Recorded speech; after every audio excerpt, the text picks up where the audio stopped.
حضرت عمر نے اپنے آپ کو نبی کے پاس بھیج دیا. عمر کو خلیفہ ثانی کا لقب ملا.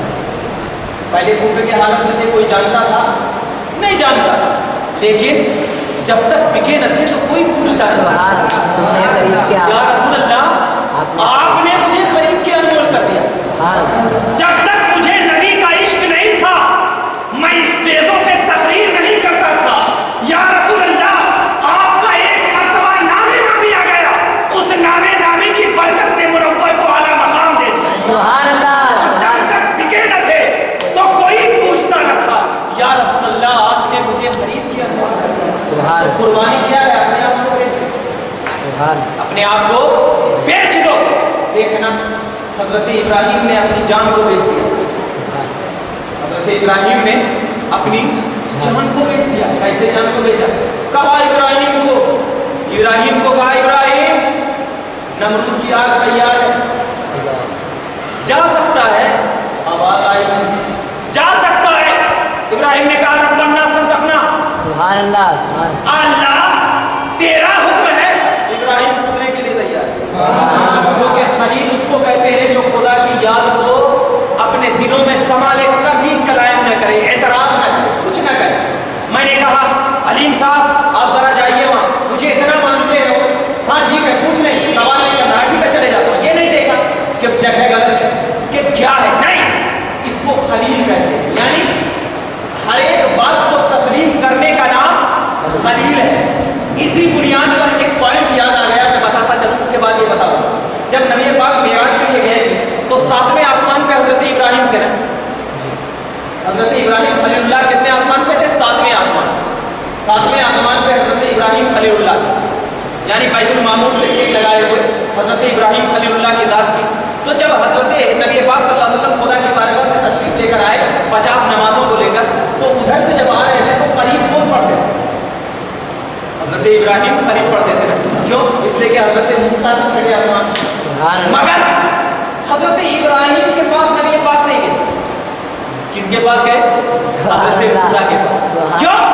اس لیے کہ نبی کو بھی معلوم تھا, نبی کا بھی معلوم ہو گیا کہ حضرت ابراہیم کے پاس جاؤں گا تو ابراہیم کہیں گے 50 نماز ہے, قبول کر لے, رکھ لے, میری امت برداشت نہ کر سکے گی, میں موسیٰ کے پاس جاتا ہوں, وہ کم کر رہا ہے. کیونکہ نبی کا علم غیب معلوم ہو گیا. کیونکہ اگر ایسا ہوتا تو نبی حضرت ابراہیم کے پاس جاتے تھے. نبی کو معلوم تھا کہ وہ خلیل ہے, نبی کی اللہ کی ہر بات کو امنا صدقنا کہتے چلے جائیں گے. نہیں, اور موسیٰ قریب ہے اور موسیٰ اعتراض کریں گے. موسیٰ کہیں گے اے خدا میں تجھے دیکھنا چاہتا ہوں. خدا کہے گا موسیٰ تو نہیں دیکھ سکتا. پھر بھی کہیں گے میں تجھے دیکھنا چاہتا ہوں, نہیں دیکھ سکتا. دیکھنا چاہتا ہوں, نہیں دیکھ سکتا. کہیں گے آخر بار خدا اپنا جلوہ دکھائی دے. تو ایسے ہی میں بار بار جاؤں گا تو علم غیب کے اعتراض کرنے والوں دیکھ نبی کا علم غیب تو وہاں بھی دکھ رہا ہے. تو اب دیکھنا خلیل وہ ہوتا ہے جو اللہ کی ہر بات کو مانتا, کوئی کلام نہیں, کوئی اعتراض نہیں. اللہ نے کہا ابراہیم نمرود کی آگ میں جانا ہے, ٹھیک ہے جاتا ہوں, ٹھیک ہے جاتا ہوں. اب حضرت ابراہیم نے نمرود کی آگ میں کود گئے. اب ابراہیم کو ڈر نہیں لگا. کتنے سالوں سے جلائی جا رہی ہے, تیار کی جا رہی ہے, نہیں لگا ڈر, نہیں لگا. کیوں نہیں لگا؟ کیونکہ ابراہیم کو بھی معلوم تھا کہ میرے جسم میں نور محمدی ہے. اگر میں جل جاؤں گا تو نور محمدی جل جائے گا. اور دوسری بات, جب نور محمدی تو ابھی چلے گا نہیں, کیونکہ ابھی آخری نبی آنے والے. تو ابراہیم نے میرے نبی پہ بھروسہ کر کے چلے گئے کہ میرا نبی, میرا مصطفیٰ تو میرے ساتھ ہے, میرا مصطفیٰ تو میرے ساتھ ہے. تو جان کی باری آئی تو ابراہیم نے قربان کر دیا. جان کی باری آئی ابراہیم نے قربان کر دیا. اور جب ابراہیم کی جان کی باری آئی تو قربان, اور جب مال کی باری آئی تو مال بھی قربان کیا ابراہیم. کیسے کہ جب دو فرشتوں کو حضرت اللہ تبارک و تعالیٰ نے انسانی شکل میں بھیجا, جب انہوں نے اعتراض کیا تو خدا کی بارگاہ میں کہ اے اللہ تو ابراہیم کا ذکر اتنے پیارے انداز میں کیا کرتا ہے, آخر ابراہیم کی ذات کیسی ہے؟ تو اللہ نے کہا یہ فرشتے تو ہی جا کر دیکھ لے کیسی ذات, تو ہی جا کر دیکھ لے کیسی ذات